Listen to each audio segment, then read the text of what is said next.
Good afternoon students आज का हमारा ईवीएस का जो लेक्चर है वो सेकंड टाइप ऑफ रिसोर्सेज के ऊपर डिपेंड है। ये जो टॉपिक मैं आप लोगों के साथ डिस्कस कर रहा हूँ आप इसे मल्टीपर्पज़ जगह पर यूज़ कर सकते हैं एज इट इज़। जैसे कि मैंने इस लेक्चर को इस पीपीटी के साथ बनाने के लिए इसलिए थोड़ा सा सोचा क्योंकि this same chapter will be covered in 4 semester of geography students also.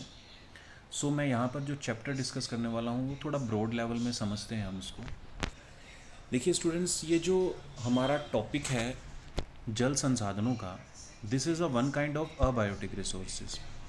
ठीक है, अबायोटिक रिसोर्सेज यानी कि इसे अजैविक संसाधन के रूप में भी आप जानते हैं। अजैविक संसाधन वो सभी संसाधन होते हैं जिनके अंदर जीवों के कोई अवशेष नहीं पाए जाते या कार्बन के कोई अवशेष नहीं पाए जाते। इससे पहले हम लोगों ने वन संसाधनों के बारे में जो बात की थी, तो वन संसाधनों के बारे में हमने बात करते टाइम ये देखा था कि वनों के अंदर जो कार्बन या हमारे जीवन है उनके अंश पाए जाते हैं, वो जीवित वस्तुओं की तरह ट्रीट किए जाते हैं। परंतु आज हमारा जो टॉपिक था वो है हमारा अबायोटिक रिसोर्सेज का। अबायोटिक रिसोर्सेज का मतलब है वो सभी संसाधन जिनके अंदर जीवन के नहीं जीवावशेष नहीं पाए जाते या फिर जिनके अंदर हम कार्बन नहीं देखते। कार्बन के बिना जो भी हमारे रिसोर्सेज होते हैं या प्राकृतिक वस्तुएं हैं वो होती हैं, वो सारी हमारी अबायोटिक रिसोर्सेज होती हैं। जैसे कि रिलीफ है, सॉइल है, एयर है, रेनफॉल है, रॉक है, वाटर है और मिनरल्स हैं। और इनके अंदर हम बेसिकली देखते हैं कि कार्बन के अंश नहीं पाए जाते, यानी कि ये अजैव संसाधनों के हमारे जीते जागते उदाहरण हैं। ठीक है, जैविक संसाधनों के बारे में हम चर्चा कर चुके हैं, अजैविक संसाधनों के बारे में हम बात कर रहे हैं अभी। इसके बाद आते हैं some of the abiotic resources are renewable and some of are non renewable. यानी कि हमारे अजैविक संसाधन दो प्रकार के होते हैं, एक होते हैं रिन्यूएबल और दूसरे होते हैं नॉन रिन्यूएबल। रिन्यूएबल होते हैं जिनका हम नवीकरण कर सकते हैं और दूसरे होते हैं हमारे नॉन रिन्यूएबल जिनका हम नवीकरण नहीं कर सकते। अबायोटिक में जल एक ऐसा संसाधन है जो कि रिन्यूएबल है, जिसको हम बार बार रिन्यू कर सकते हैं, बार बार नवीनीकरण उसका कर सकते हैं। परंतु खनिज संसाधन वो सभी हमारे अबायोटिक रिसोर्सेज हैं जिनको हम दोबारा से यूज़ करने के बाद बना नहीं सकते। जैसे रिन्यूएबल रिसोर्सेज का एग्जांपल हम देख रहे हैं, इसके अंदर एयर है, वाटर है एंड सॉइल है। यानी कि हवा, पानी और मिट्टी, इनको हम बार बार रिसाइकल में इनका यूज़ कर सकते हैं। और जो नॉन रिन्यूएबल रिसोर्सेज हैं उनके अंदर मिनरल्स हैं। आप किसी भी एक मिनरल्स का यूज़ कर लीजिए, उसका आप बार बार दोबारा से उपयोग करना थोड़ा संभव नहीं होता। तो अबायोटिक रिसोर्सेज दो प्रकार के होते हैं, एक होते हैं हमारे रिन्यूएबल और दूसरे होते हैं नॉन रिन्यूएबल। हमने लास्ट लेक्चर के अंदर वन संसाधनों की बात की थी, वो बायोटिक थे यानी कि जैव संसाधन थे। आज हम वाटर की बात कर रहे हैं, वो अबायोटिक है यानी अजैव संसाधन है। तो इसके बारे में जब हम चर्चा करते हैं तो हमारा मेन पॉइंट आता है कि किस तरीके से हमारा वाटर रिसोर्सेज जो वो कितना हेल्पफुल है हमारे लिए, को किस प्रकार से देखते हैं। Introduction of water, like how water is useful for Mankind. Introduction के अंदर आप बच्चों, जब क्वेश्चन के अंदर आपको लिखना होगा तो आप उसके अंदर लिखेंगे कि हमारे लिए यानी ह्यूमन मैनकाइंड के लिए वाटर किस किस रूप में यूज़फुल है। हम अमूमन देखते हैं कि वाटर का यूज़ करते हैं हम पीने के लिए, अपने घरेलू ज़रूरतों को पूरा करने के लिए, सिंचाई के लिए, मत्स्य पालन के लिए, बिजली उत्पादन करने के लिए, यातायात के लिए। ठीक है, तो ये सारा का सारा जो यूज़ है वो मैनकाइंड के लिए यानी कि मानव सभ्यता के लिए है, मानव के लिए है। इंट्रोडक्शन में आप लिखेंगे जल का मानव के लिए उपयोग। फिर आता है why Earth is so special, यानी कि हमारी जो अर्थ है, हमारी जो पृथ्वी है वो इतनी स्पेशल क्यों है। उसके स्पेशल होने का मेन कारण क्या है, क्योंकि पृथ्वी के ऊपर जो है 71% से ज़्यादा हिस्से के ऊपर क्या है, हमारा वाटर कंटेंट है, यानी कि वाटर अवेलेबल है। और पृथ्वी के ऊपर जल की उपस्थिति के कारण ही हम अमूमन ये मानते हैं कि पृथ्वी को क्या कहा जाता है, ब्लू प्लैनेट यानी कि नीला ग्रह। Is just because the presence of water, यानी कि जल की उपस्थिति के कारण ही पृथ्वी जो है वो बहुत ज़्यादा स्पेशल है, बहुत ज़्यादा उपयोगी है। मैंने आपको बताया ऐसे नीला ग्रह कहा जाता है, ब्लू प्लैनेट कहा जाता है, just because the presence of water, क्योंकि इस ग्रह के ऊपर 71%, पृथ्वी का 71% से ज़्यादा भाग जो है वो जल ने घेरा हुआ है। फिर जल के आगे जो विभिन्न यूजेस हैं वो हम देखते हैं। जैसे हमने लास्ट स्लाइड के ऊपर देखा था कि यूजेस ऑफ वाटर, कि बेसिकली हमारा जो वाटर है उनका हम किस किस सेगमेंट में यूज़ करते हैं। ड्रिंकिंग यानी पीने के लिए, डोमेस्टिक यूज़, एग्रीकल्चर यानी इरिगेशन, इंडस्ट्रीज़ के लिए, यानी उसके अंदर हम अमूमन देखते हैं पेंट है या फिर दूसरी इंडस्ट्रीज़ के अंदर जल का, वाटर का बहुत ज़्यादा यूज़ किया जाता है। ट्रांसपोर्ट के लिए और एनर्जी के लिए। एनर्जी में मैंने आपको बताया था कि टाइडल, एक तो ज्वारीय ऊर्जा होती है, ठीक है, एक दूसरी होती है हमारी इलेक्ट्रिसिटी यानी कि बिजली, जो कि किसी ना किसी तरीके से हमारा किससे उत्पादित होती है, वाटर से। तो this is the water resource. Introduction के अंदर हम जनरली क्या लिखते हैं कि वाटर क्या है, वाटर हमारी किस किस तरीके से आवश्यकताओं को पूरा करता है। अब मैं इनके अंदर आप लोगों को वो नहीं बताऊंगा ना कि जल जीवन के लिए बहुत ज़्यादा उपयोगी है, हमें अगर ज़िंदा रहना है तो पानी की आवश्यकता है। ये सारी चीज़ें आप अपने आंसर राइटिंग के अंदर डाल सकते हैं, बट इतना ध्यान रखिएगा जब भी आप वाटर रिसोर्सेज यानी जल संसाधनों के बारे में लिखें, सो फर्स्ट है आपका इंट्रोडक्शन वाटर के regarding, how to use of water for mankind and the is a special for Earth, special क्यों है, ब्लू प्लेनेट है एंड एटसेट्रा। फिर आते हैं सोर्स ऑफ वाटर, यानी कि हमारी पृथ्वी पे जो जल है उन जल का मुख्य स्रोत क्या है, कहाँ कहाँ से हमें जल की प्राप्ति होती है। ठीक है, देखिए ये जर्नली आपको बहुत अच्छे से पता भी है, लेकिन मैं फिर आप लोगों के साथ इसे रिकॉल करूँगा। The main source of natural water is rainfall, यानी कि वर्षा जो है और बर्फ़ से ढकी हुई जो चोटियां हैं, बर्फ़ से ढके हुए जो स्थल हैं, बर्फ़ से ढके हुए जो द्वीप महाद्वीप हैं, वो हमारे नेचुरल वाटर का मेन सोर्स हैं। ठीक है, फिर आते हैं हमारे हाइड्रोलॉजिकल साइकिल यानी कि जल चक्र। पिछले लेक्चर में ही हम बेसिकली इस बारे में चर्चा कर चुके हैं कि जो वाटर साइकिल है, जल चक्र है, वो किस तरीके से हमारे लिए उपयोगी है, और जल जो है वो जल चक्र की वजह से ही बार बार रिसाइकल होता रहता है। मैंने आप लोगों को बताया था कि पृथ्वी के 71% हिस्से के ऊपर क्या है, वाटर कंटेंट अवेलेबल है। अगर वाटर की अवेलेबिलिटी डायरेक्ट सन के कांटेक्ट में आती है, सूर्य के संपर्क में आती है, तो वो क्या द्रव जो है यानी लिक्विड जो है वो किस में परिवर्तित हो जाती है, गैस में कन्वर्ट हो जाती है। और जब लिक्विड गैस में कन्वर्ट होता है तो वो इस प्रोसेस को क्या कहते हैं हम, वाष्पीकरण। यानी वाष्पीकरण के क्या होता है, सूर्य के संपर्क में आने से जब धरातल का जल गैस में परिवर्तित होकर वायुमंडल में जाता है, इस प्रोसेस को वाष्पीकरण कहते हैं, एक मेथड। दूसरा है हमारा पेड़ पौधों की मदद से जो भूमि के नीचे जल विद्यमान है वो वाष्पोत्सर्जन प्रक्रिया के द्वारा हमारे वायुमंडल में पहुंचता है, यानी कि दूसरी प्रक्रिया। अब आते हैं तीसरी प्रक्रिया की तरफ, यानी वाष्पीकरण और वाष्पोत्सर्जन के द्वारा सतह का जो जल या जो द्रव गैस के रूप में परिवर्तित होकर वायुमंडल में जाता है, और ऊंचाई के साथ साथ फिर जो हमारा टेम्परेचर है उसमें डिक्लाइन देखने को मिलता है, यानी हाइट बढ़ती है और टेम्परेचर जो है वो हाइट बढ़ती है, टेम्परेचर गिर जाता है। तो इन दोनों प्रोसेस को देखें तो ऊंचाई के साथ साथ तापमान गिरता गिरता कहाँ तक पहुँच जाता है, औशांक बिंदु तक, ठीक है, ड्यू पॉइंट तक, जहाँ पर एक ऐसा तापमान जिसके बाद हमारे जलवाष्प जो हैं वो पुनः द्रव में परिवर्तित हो जाते हैं। तो उस प्रोसेस को हम क्या कहते हैं, संघनन, या फिर क्या कहते हैं, कंडेंसेशन। इन दोनों प्रोसेस के चलते यानी कि वाष्पीकरण वाष्पोत्सर्जन के चलते जल जो है गैस रूप में वायुमंडल में गया, वहाँ संघनन की प्रोसेस हुई, और संघनन के बाद क्या होती है फिर हमारी प्रेसिपिटेशन यानी कि वर्षण। वर्षण जो है वो वर्षा यानी कि रेनफॉल और प्रेसिपिटेशन में फ़र्क होता है। ठीक है, क्या होता है दोनों में फ़र्क, जब द्रव के रूप में वापस धरती पर जल आता है उसे वर्षा कहते हैं, जब द्रव के साथ साथ कुछ ठोस रूप में भी वो जल धरती पर आता है तो उसे हम प्रेसिपिटेशन बोलते हैं।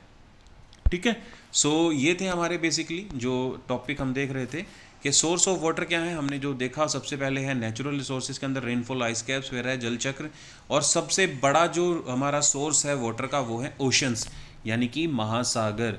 अगर 71% भूमि पर जल है तो 71 का 98% जो है वो लगभग अकेला किस में है, ओशंस में है, यानी कि महासागरों में है। इन महासागरों के बाद जो उसके छोटा रिसोर्स है हमारा वो है सी यानी समुद्र, सागर। फिर आती हैं नदियाँ, झीलें, तालाब, वाटरफॉल यानी जलप्रपात, और भूमिगत जल। भूमिगत जल जो है वो 1% से भी कम हिस्सा कवर करता है, और सबसे ज़्यादा कितना करता है हमारा 98% कौन करता है, अकेले ओशंस करते हैं, ओशंस और सी दोनों मिलकर करते हैं। ठीक है, ये है हमारे सोर्स ऑफ वाटर जो कि हमारे पृथ्वी पर विद्यमान है। इन टॉपिक्स को आप देख चुके हो, अच्छे से जानते भी हो, नाम भी आप लोगों ने सुने होंगे, इसी के बारे में हम धीरे धीरे आगे चर्चा करेंगे। देखिए ईवीएस के अंदर ये टॉपिक जो है वो भी आपके लिए काफ़ी इंपॉर्टेंट बनता है, as usual as this topic is very very most important in the fourth semester geography students also, ठीक है। सो सोर्स ऑफ वाटर के अंदर बेसिकली ये कंटेंट रहता है। अब आते हैं हम सबसे पहले महासागरों के ऊपर, यानी कि जल का पृथ्वी पर जो सबसे ज़्यादा भाग घेरे हुए है वो है हमारे ओशंस। क्या है हमारे ओशंस, यानी कि महासागर। तो सबसे पहले हम महासागरों की अगर हम बात करें तो महासागरों के बारे में मैं आप लोगों को एक चीज़ बता देता हूँ कि महासागरों के अंदर आप लोगों को जस्ट बताया कि वाटर का 98% के आसपास जो वाटर है अकेले ओशंस या सीज के अंदर है, यानी सागरों और महासागरों में है, ठीक है। महासागर का जो जल है वो नमक युक्त होता है, यानी उसके अंदर लवण होते हैं, खारा जल होता है। अब खारा जल होने के कारण हम उसको पीने के लिए तो सीधे उपयोग में नहीं कर सकते, यानी महासागरों का जल पीने लायक तो नहीं है। अगर वो पीने लायक नहीं है तो हमारी एक आवश्यकता की पूर्ति तो वो नहीं कर रहा। इसका मतलब ये नहीं कि वो हमारे लिए संसाधन नहीं है, ठीक है, वो हमारे लिए संसाधन है, क्योंकि महासागरों के जल या महासागरों से हमें बहुत अप्रत्यक्ष रूप से मिलने वाले फायदे व प्रत्यक्ष रूप से मिलने वाले फायदे लगातार मिलते रहते हैं, ठीक है। हम उन्हीं इस्तेमाल, उन्हीं यूसेज, उन्हीं बेनिफिट्स के बारे में हम सबसे पहले बात करते हैं कि किस प्रकार से महासागरों का जो जल है, महासागर स्वयं जो हैं वो मानव के लिए रिसोर्स का काम करते हैं। कैसे? सबसे पहले हम बात करते हैं कि महासागर, ocean is more important part of biosphere. Biosphere क्या होता है? बायोस्फेयर मैं आप लोगों को थोड़ा सा समझा देता हूँ। लुक, मैंने आप लोगों को 3 मंडल बताए थे, एक था वायुमंडल, एक था स्थल मंडल और एक था जल मंडल। मैंने आपको एक चीज़ बताई थी डे 1 कि हम पूरे तरीके से एटमॉस्फेयर यानी कि वायुमंडल में जिंदा नहीं रह सकते, राइट। दूसरा में इसके बाद है स्थल मंडल, हम पूरे तरीके से अकेले स्थल मंडल पर भी जीवित नहीं रह सकते।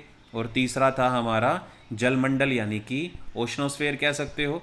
हम इनके अंदर भी, यानी ये 3 अलग अलग प्रकार के जो मंडल हैं, हम यदि चाहें तो वायुमंडल में सोचें कि यार ऑक्सीजन की ज़रूरत है, चलिए वायुमंडल में रह लेते हैं, नहीं रह सकते, क्योंकि वायुमंडल के अंदर आपको खाने के लिए, भोजन पीने के लिए जल की उपलब्धता नहीं हो पाएगी, रहने के लिए घर बनाना मुश्किल हो जाएगा।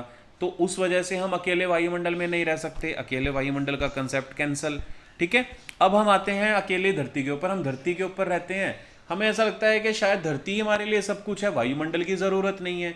यदि अकेले लैंड एरिया के ऊपर आप रहते हो और मैं ऊपर से वायुमंडल हटा दूं तो शायद हमारा किसी भी तरीके से यहाँ पर रहना पॉसिबल ना हो, बहुत मुश्किल हो जाए हमें यहाँ पे, ठीक है। क्यों? क्योंकि जीने के लिए, सांस लेने के लिए, श्वसन क्रियाएं करने के लिए हमें वायुमंडल की ज़रूरत है, लगातार मौसमी परिवर्तनों की हमें ज़रूरत पड़ती रहती है। तो ये सारे टॉपिक्स जो हैं वो हमारे लिए ज़रूरी हैं, हम इनमें से किसी भी चीज़ को जो है वो नज़रअंदाज नहीं कर सकते। तो ये आपको भूलना नहीं है और हमेशा इसको ये याद रखना है कि ये हमारे लिए इक्वली इम्पॉर्टेंट है, हम किसी एक के भी बिना जिंदा नहीं रह सकते। अब हम सोचते हैं कि हमारे पास वायुमंडल भी हो और हमारे पास स्थल भी हो, धरती भी हो, लेकिन इसके ऊपर से वाटर एरिया जो है वो हटा दिया जाए। अगर वाटर एरिया हटा दिया जाए तो हम अच्छे से जानते हैं जल की अनुपस्थिति में हम ज़्यादा दिन तक जीवित नहीं रह सकते। अब इन तीनों के अगर ज़रूरत है तो क्या हम अलग अलग समय रह लें, थोड़े थोड़े दिन लैंड पे, फिर एयर में, फिर हम ओशन में? नहीं बच्चों, इनके मिलाकर एक ऐसा बफर एरिया बनता है जिसके अंदर हमें वायुमंडल के भी गुण मिले, धरती भी उपलब्ध हो और पीने के लिए वाटर मिले। तो इस सरफेस को, इस स्फेयर को बायोस्फेयर यानी कि जैव मंडल कहा जाता है। तो अब आपको समझ में आ गया होगा कि ocean is more important part of biosphere, कि वो जैव मंडल का बहुत महत्वपूर्ण हिस्सा है, right. Just because the ocean is most useful for man, क्योंकि जल और महासागर जो हैं वो मानव के लिए बहुत ज़्यादा उपयोगी हैं। तो ये हमने देखा कि ओशंस के बारे में जस्ट इंट्रोडक्शन। अब यूसेज ऑफ ओशन यानी महासागरों का उपयोग, किस प्रकार से महासागर हमारे लिए संसाधन का काम करते हैं। First, oceans are full of renewable resources, क्योंकि महासागर जो हैं वो नवीकरणीय योग्य संसाधनों के एक बहुत प्रचुर भंडार हैं। कैसे? मैंने आप लोगों को बताया था कि महासागरों से हमें निरंतर क्या मिलता है? ज्वारीय ऊर्जा मिलती रहती है। ज्वारीय ऊर्जा मिलती है, महासागरों के अंदर जो जल हैं उस जल का हमारे जल चक्र के अंदर महत्वपूर्ण हिस्सा है, और जल चक्र का हिस्सा होने के कारण वो बार बार रिसाइकल होता रहता है। महासागरों सागरों की उपस्थिति से वायुमंडल में संघनन की प्रोसेस बहुत अच्छे से हो जाती है। ऐसा नहीं है कि जो बादल बनते हैं उन बादलों का जल महासागरों में जाता है। बादलों के महासागरों के वजह से बादल बनते हैं, क्योंकि वाष्पीकरण होता है। बादलों से वर्षा या वर्षण होती है जो धरातल पर गिरती है। धरातल पर गिरकर वो भूमि के निचले भागों में जाती है।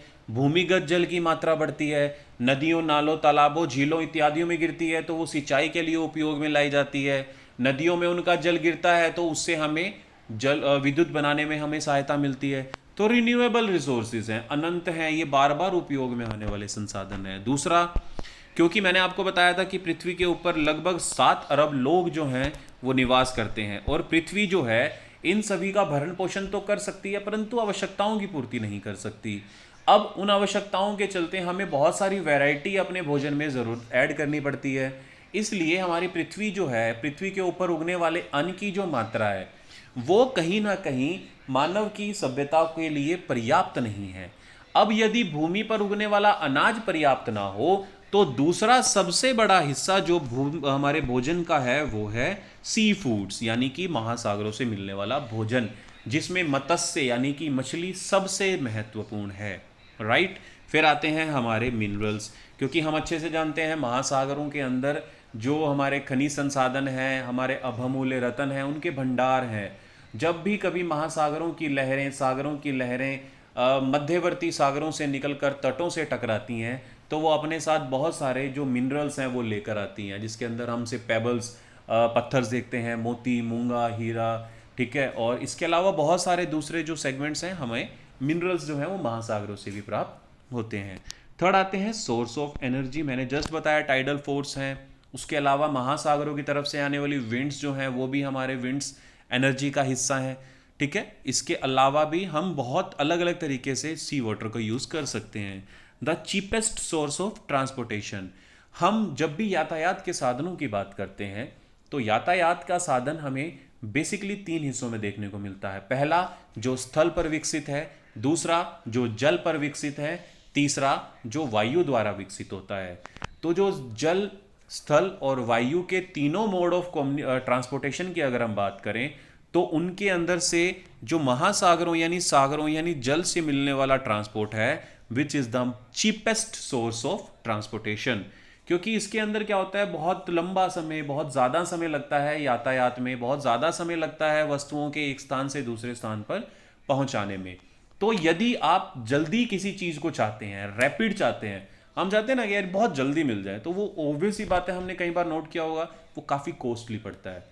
लेकिन बहुत धीरे धीरे होने वाले जो चेंजेस हैं उन चेंजेस में हमें ज़्यादा कॉस्ट जो है वो इन्वेस्ट नहीं करनी पड़ती। सो ट्रांसपोर्ट का सबसे चीपेस्ट सोर्स है ओशन वाटर, राइट। फिर आता है 6 point more important to maintain climate. मैंने आप लोगों के साथ ये डिस्कस किया हुआ है कि महासागरों का जो गुण है उसके अंदर जो सबसे बड़ी विशेषता पाई जाती है वो है उसका देर से गर्म व देर से ठंडा होना। इसे हम जल का समकारी प्रभाव बोलते हैं।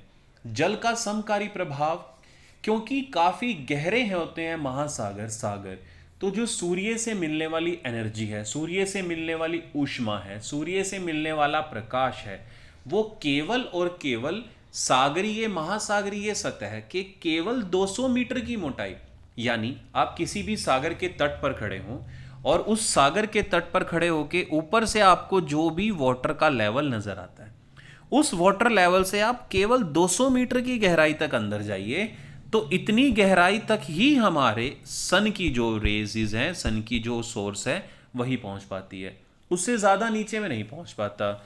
इसका मतलब जो सूर्य है वो बहुत गहराई तक सन को या हमारे ओशंस को गर्म नहीं करता, परंतु हमारे महासागरों में, सागरों में एक प्रकार की धाराएं चलती रहती हैं जो कि जल को ऊपर और फिर नीचे की तरफ डालती हैं। क्यों, देखते हैं कैसे।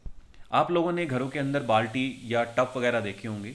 आप हमेशा जग या कोई भी आप मग या अमूमन गिलास हैं, अगर आप उस बाल्टी के ऊपर से भरते हैं तो आपने कभी ये महसूस नहीं किया होगा कि वहां पर जल कम हुआ। लेकिन अगर हम बाल्टी के लेवल के सापेक्ष में देखें तो हमें महसूस होता है कि हाँ, हमने इसमें से पानी निकाल लिया है। अब क्या होता है, जब भी सूर्य का प्रकाश, ठीक है, वाटर के ऊपरले लेवल पर पड़ता है तो वो जल वाष्पीकृत हो जाता है, उड़ जाता है। यानी जल के जो ऊपर की सतह है वो तो वाष्पीकृत हो जाती है। अब जब जल के वाष्पीकृत होने से ऊपर वाली सतह जो है वो जल हटा देती है, तो नीचे से जो जल है वो ऊपर की तरफ भागता है, राइट। जब नीचे से जल ऊपर की तरफ भागता है तो उस कमी, ठीक है, नीचे से जल ऊपर की तरफ भागता है और ऊपर का जो गर्म जल है वो हल्का होकर उड़ जाता है। तो नीचे से ठंडा जल ऊपर और ऊपर का गर्म जल फिर नीचे की तरफ भागता है कई बार। तो गर्म जल और ठंडे जल के इस आपस में बनने वाले एक धाराओं को संवहनीय धाराएं कहते हैं, राइट। संवहनीय धाराएं आपके पास आएगा तो क्या होगा, गर्म जल की धाराएं जो हल्की हो जाती हैं और वो साइड में नीचे की तरफ खिसकती हैं, और जो नीचे का जल है हमारा ठंडा या गर्म भारी जल है वो ऊपर की तरफ अमूमन भागता है। तो इन सारे प्रोसेस से ना एक प्रकार का हमारा क्या बनता है, एक संवहनी धारा बनती है, जिससे जो वाटर है वो आगे पीछे की तरफ मूवमेंट करता है। ये जो हमारा मेन गुण है, इसकी वजह से जल को गर्म होने में काफ़ी लंबा समय लगता है, परंतु इस दोनों कारणों की वजह से, क्योंकि वो देर से गर्म वो देर से ठंडा होता है, इसलिए जो भी कोस्ट हमारा, यानी कि जो लैंड एरिया हमारे ओशंस के पास होता है, वहाँ पर मौसम में ज़्यादा परिवर्तन नहीं देखने को मिलते। और जो भाग हमारे ओशन से काफ़ी दूर होते हैं उन भागों के अंदर जलवायु और मौसम में बहुत परिवर्तन देखने को मिलते हैं। एक एग्जांपल, जो मुंबई का क्षेत्र है, मुंबई का जो तटवर्ती क्षेत्र है जो कि सागर के साथ साथ लगा हुआ है, वहाँ पर सम प्रकार की जलवायु पाई जाती है। सम जलवायु कैसी होती है, जो ना ज़्यादा सर्दियों में गर्म ठंडी हो, ना ही गर्मियों में बहुत ज़्यादा गर्म हो। इसके विपरीत वो भूमि का भाग जो कि सागरों, महासागरों, नदियों, झीलों, तालाबों से दूर होता है, वहाँ पर सर्दियों में बहुत सर्दी और गर्मियों में बहुत गर्मी पड़ती है, उसे विषम जलवायु बोलते हैं। सो मोर इम्पॉर्टेंट, मैंने आपको बताया कि किस प्रकार से हमारा जो वाटर है वो किस प्रकार से हेल्प करता है हमारी क्लाइमेट को मेंटेन करने में, right. So this is all about.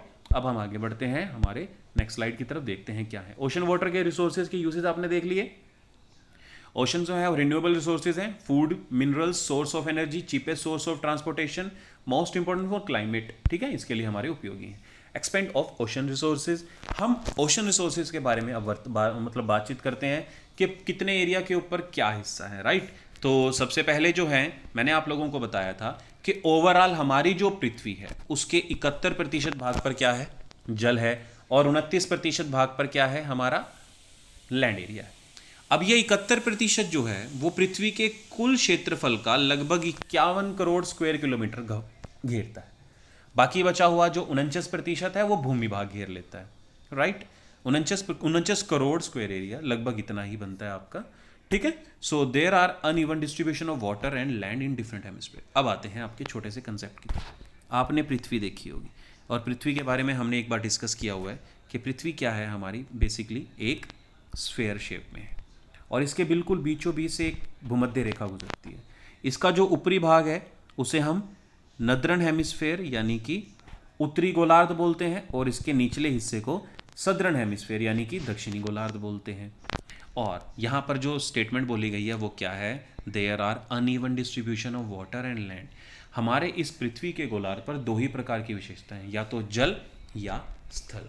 अगर हम उत्तरी गोलार्ध की बात करें, उत्तरी गोलार्ध के अंदर स्थल भाग ज़्यादा है, भूमि ज़्यादा है, जल कम है, ठीक है। और यदि हम सदर्न हेमिस्फेयर की बात करें यानी कि दक्षिणी गोलार्ध की बात करें तो यहाँ पर जल भाग ज़्यादा है, स्थल भाग कम है। अब आते हैं इसके अगले हिस्से में। अगर हम इसके उत्तरी गोलार्ध की बात करें तो उत्तरी गोलार्ध में कुल हिस्से का 60% जल है, ठीक है, 60% जल है और 40% क्या है, स्थल। कौन से गोलार्ध में, नदर्न हेमिस्फेयर यानी कि उत्तरी गोलार्ध में। अगर मैं दक्षिणी गोलार्ध की बात करूं तो यहां पर 81% भाग जो है वो क्या है, वाटर है। और उत्तरी गोलार्ध में कितना था, 60, दक्षिण में कितना है, 81। अगर 60 है तो 40 रह गया हमारा भूमि और इधर रह गया हमारा 19% रह गई भूमि। यानी कि उत्तरी गोलार्ध के अंदर हम देखें तो जल की मात्रा कम है और दक्षिणी गोलार्ध में जल की मात्रा ज़्यादा है। उत्तरी गोलार्ध में स्थल भाग ज़्यादा है और दक्षिणी भाग में स्थल भाग कम है। इस वजह से उत्तरी गोलार्ध को भूमि का हेमिस्फेयर यानी कि लैंड हेमिस्फेयर कहा जाता है और दक्षिणी गोलार्ध को वाटर हेमिस्फेयर यानी कि जल गोलार्ध बोला जाता है। समझ में आ गया आप सभी को? ये चीज़ें बहुत ईजी हैं, ज़्यादा परेशान नहीं होना इसमें। तो ये था एक्सपैंड जो कि हमने डिस्कस किया। अब आते हैं distribution of waters according to area, यानी कि 71% जो हमने वाटर देखा, उस 71% में से कितना प्रतिशत किस में है? सबसे ज्यादा भाग कौन घेरता है? ओशंस यानी कि महासागर। फिर घेरते हैं इनलैंड सी यानी कि सागर, समुद्र जिसको आप बोलते हैं। और फिर तीसरा स्थान आता है हमारा खाड़ियों का, जैसे कि बंगाल की खाड़ी। ठीक है, इन तीनों के अंदर हमारे ओशंस का, हमारे वाटर का काफी बड़ा हिस्सा आता है। इसके अलावा भी रिवर्स हैं, ठीक है, झीलें हैं, लेक्स हैं, पॉन्ड्स हैं, वाटरफॉल्स हैं, और सबसे इंपॉर्टेंट आइस है यानी कि बर्फ है, जिसके अंदर हमारा जल का बहुत बड़ा हिस्सा जो है वो घेरे हुए है, जल का बहुत बड़ा हिस्सा जो है वो कवर करते हैं। ठीक है, तो ये था हमारा बेसिकली इसका डिस्ट्रीब्यूशन, यानी कि वाटर का डिस्ट्रीब्यूशन। इसमें मैंने 3 लिखे हुए हैं, इसके आगे आप लिख सकते हैं रिवर, लेक्स, पॉन्ड्स यानी कि तालाब, वाटरफॉल्स, अंडरग्राउंड वाटर यानी कि भूमिगत जल, और इसके अलावा आइस यानी कि बर्फ। ये वो मुख्य सोर्स हैं, आगे भी आएंगे, इसलिए मैंने बस जो 3 मेजर हैं वो यहाँ पर डिस्ट्रीब्यूशन में आपको दिखाया है। अब आते हैं उसके अगले हिस्से की तरफ। अगला हिस्सा जब आप देखते हैं तो वो आता है हमारा सीक्वेंस महासागरों का, कि कौन सा महासागर सबसे बड़ा है, कौन सा महासागर सबसे छोटा है। बच्चों, इसके अंदर नंबर 5 जो महासागर है वो मैंने नहीं लिखा हुआ, उसको हम दक्षिणी यानी कि सदर्न ओशन बोलते हैं, दक्षिण ओशन बोलते हैं उसे, सदर्न ओशंस। वो 5वां है, सबसे छोटा है वो, क्योंकि वो हमारा इंडियन ओशन, हमारा अंटार्कटिका महाद्वीप और अटलांटिक, इन तीनों के बीच में मिला जुला एक हिस्सा है, इसलिए उसे सदर्न ओशन बोला जाता है। लेकिन मोस्ट प्रोबेबली आप इन 4 के बारे में पढ़ते हैं। सबसे बड़ा कौन सा है? Pacific ocean. दूसरा कौन सा है? अटलांटिक यानी कि अंध महासागर। तीसरा कौन सा है? इंडियन यानी कि हिंद। और चौथा कौन सा है? आर्कटिक। ठीक है, अब आते हैं एरिया की तरफ। हमारे पृथ्वी का यानी कुल पृथ्वी का 16.5 करोड़ हिस्सा जो है वो अकेला किसने घेरा हुआ है? प्रशांत महासागर ने। ठीक है, प्रशांत महासागर अकेला इतना बड़ा है, इतना बड़ा हिस्सा तो पूरी पृथ्वी भाग का, मतलब स्थल भाग का भी नहीं है। 16 करोड़ के लगभग 16 करोड़ स्क्वायर किलोमीटर का जो हिस्सा है वो हमारा स्थल भाग है, और अकेला प्रशांत महासागर 16.5 करोड़ वर्ग किलोमीटर बड़ा है। यानी कि अकेला प्रशांत महासागर का जल भी अगर पृथ्वी के ऊपर फैला दिया जाए, खास तौर पे स्थल के ऊपर फैला दिया जाए, तो पूरी पृथ्वी जलमग्न हो जाए, पूरा स्थल भाग जलमग्न हो जाए। बात समझ में आ रही है? ये विश्व का सबसे बड़ा महासागर है प्रशांत महासागर, जो कि 16.5 करोड़ स्क्वायर किलोमीटर बड़ा है। दूसरे नंबर पे आता है अटलांटिक यानी कि अंध महासागर। अंध महासागर का जो क्षेत्र है वो हमारे प्रशांत महासागर के क्षेत्र का आधा है, लगभग आधा है, पूरा आधा नहीं है, लगभग आधा है। यानी कि कुल 8.2 करोड़ स्क्वायर किलोमीटर एरिया को वो घेरे हुए है। तीसरा, विश्व का सबसे बड़ा महासागर जो है, जिसका नाम भारत के नाम पर रखा गया, इंडिया के नाम पर रखा गया, which is called Indian Ocean. तो इंडियन ओशन का जो एरिया है, total area of Indian Ocean is around 7.3 crore वर्ग kilometre, square kilometre, right. Fourth है हमारा आर्कटिक। आर्कटिक जो सागर है ये जमे हुई अवस्था में है और उत्तरी गोलार्ध में है, यानी कि जो हमने पृथ्वी बनाई थी उस पृथ्वी के नद्रन यानी उत्तरी भाग पर हमारा ये महासागर जो है वो फैला हुआ है, जमी हुई अवस्था में है। इसका एरिया है 1.4 crore square kilometre. And last one, दक्षिण महासागर, जो कि मैंने आपको बताया अटलांटिक इंडियन ओशंस के मिलने से बना हुआ है, सदर्न हेमिस्फीयर, 5वां महासागर। ठीक है, सो this is all about this slide. अब चलते हैं नेक्स्ट स्लाइड पे, देखते हैं वहां पर आपको किस इंफॉर्मेशन से अवगत कराया जाएगा। डिफरेंट यूजेस ऑफ ओशंस, हमने शॉर्ट फॉर्म्स के अंदर तो पहले देख लिया कि महासागरों का उपयोग किस किस प्रकार से किया जाता है। तो सबसे पहला उपयोग जो है महासागरों का वो है ओशंस का जो यूज है क्लाइमेट के रेफरेंस में, यानी कि जलवायु को किस प्रकार महासागर प्रभावित करते हैं या जलवायु किस प्रकार महासागरों द्वारा प्रभावित होती है। सबसे पहले मैं आपको यहां पर एक छोटे से कंसेप्ट से अवगत कराना चाहूंगा। एक दो शब्द होते हैं बच्चों, आप उन दोनों शब्दों को आपस में ना जोड़कर देखते हैं। यानी कि समानार्थी समझ लेते हैं, परंतु वो दोनों समानार्थी नहीं है, उन दोनों के कंसेप्ट में बहुत बड़ा डिफरेंस है। पहला वेदर यानी कि मौसम, सेकंड होता है क्लाइमेट यानी कि जलवायु। दोनों में विपरीत, मतलब एक दूसरे में विपरीत तो नहीं कहूंगा, पर बहुत अंतर है। क्या अंतर है? सबसे पहले बात करते हैं मौसम की। देखिए, मौसम किसी भी क्षेत्र की मौसमी वायुमंडलीय दशाओं का योग होता है। वायुमंडलीय दशाओं में आता है तापमान, आर्द्रता, वायुदाब, वर्षा इत्यादि। उनमें जो परिवर्तन होता है, दशाओं में जो परिवर्तन होता है थोड़े समय के लिए, जैसे कुछ घंटे के लिए, सपोज सुबह उठे आपने सूर्य उगता हुआ बहुत साफ मौसम देखा, उसे हम सनी वेदर कहते हैं, साफ मौसम, खुला मौसम। 2 घंटे बाद आप देखते हैं कि तीव्र बादल, बहुत गहने बादल जो हैं वो भाई हमारे आकाश में छा जाते हैं। 2 घंटे के अंदर, यानी 2 घंटे पहले सूर्य निकला था, 2 घंटे के बाद बादल छा गए। इसे हम क्लाउडी मौसम बोलते हैं, क्लाउडी सीजन बोलते हैं, राइट। क्लाउडी 2 घंटे बाद आया, 10 मिनट के बाद देखा आपने झमाझम बारिश शुरू हो गई, इसे रेनी वेदर बोलते हैं, वर्षा का मौसम बोलते हैं। वर्षा आधा घंटा चली, आधे घंटे के जस्ट बाद बरसात रुक गई, तेज धूप निकल गई। वर्षा के जस्ट बाद तेज धूप निकल जाती है तो कितनी उमस हो जाती है, आप लोगों को सांस लेने में भी परेशानी होती है। इसे ह्यूमिड मौसम बोलते हैं, ह्यूमिड सीजन बोलते हैं, वेदर बोलते हैं। ये हमारा उमस वाला मौसम होता है, ठीक है। उमस वाला मौसम, आर्द्रता वाला मौसम। देखिए, सुबह से लेकर पिछले अगले 4 घंटे के अंदर आपने सनी वेदर देखा, क्लाउडी वेदर देखा, उसके बाद रेनी वेदर देखा, उसके बाद आपने ह्यूमिड वेदर देख लिया, राइट। अब आते हैं जलवायु की तरफ। जलवायु भी उन्हीं मौसमी घटनाओं का, उन्हीं वायुमंडलीय दशाओं का योग है। वायुमंडलीय दशाओं में अगेन देन तापमान, आर्द्रता, वायुदाब, वर्षा इत्यादि, इन चारों पांचों के मिलने से हमारी वायुमंडल का निर्माण होता है, वायुमंडल की दशाओं का निर्माण। इन वायुमंडलीय दशाओं का योग यानी कि जो हम इनको कंपेयर एक तरह से जोड़कर देखें तो इनका जोड़ लंबे समय के लिए जब होता है उसे हम जलवायु कहते हैं, और कम से कम 35 वर्षों के लिए, ठीक है। एक औसत है लगभग 30 से 35 वर्षों के लिए जब वायुमंडलीय दशाओं का योग होता है उसे हम क्या कहते हैं? क्लाइमेट। और जब वायुमंडलीय दशाओं का योग कुछ समय, कुछ घंटे, कुछ मिनट, कुछ दिन, कुछ सप्ताह, कुछ महीने के लिए हो तो उसे हम कहते हैं मौसम यानी कि weather. So this is all about weather and climate. I hope कि this lecture will be again, I think बहुत लंबा हो जाएगा। So different usage of ocean will be discuss in next lecture. So अभी के लिए हम इतना इसको रोकते हैं क्योंकि फिर आप लोगों को वीडियोस में ज़्यादा टाइम इन्वेस्ट करना पड़ेगा। नेक्स्ट लेक्चर में मैं डिफरेंट यूसेस, क्योंकि इसके बाद से डिफरेंट यूसेज ऑफ ओशंस में काफ़ी टॉपिक कवर होंगे, मैं एक साथ आपके साथ कवर करूँगा। सो टिल देन आप इनके नोट्स पढ़िएगा। इस वर्ड में, इस पीपीटी में अगर आपको कोई डाउट है, कोई प्रॉब्लम है, मुझे मैसेज कर सकते हैं, मैं आपके मैसेजेस का जवाब दूंगा। और बहुत जल्दी हम इस डिफरेंट यूसेज ऑफ ओशंस पे हम नेक्स्ट टॉपिक पे डेफिनेटली आएंगे।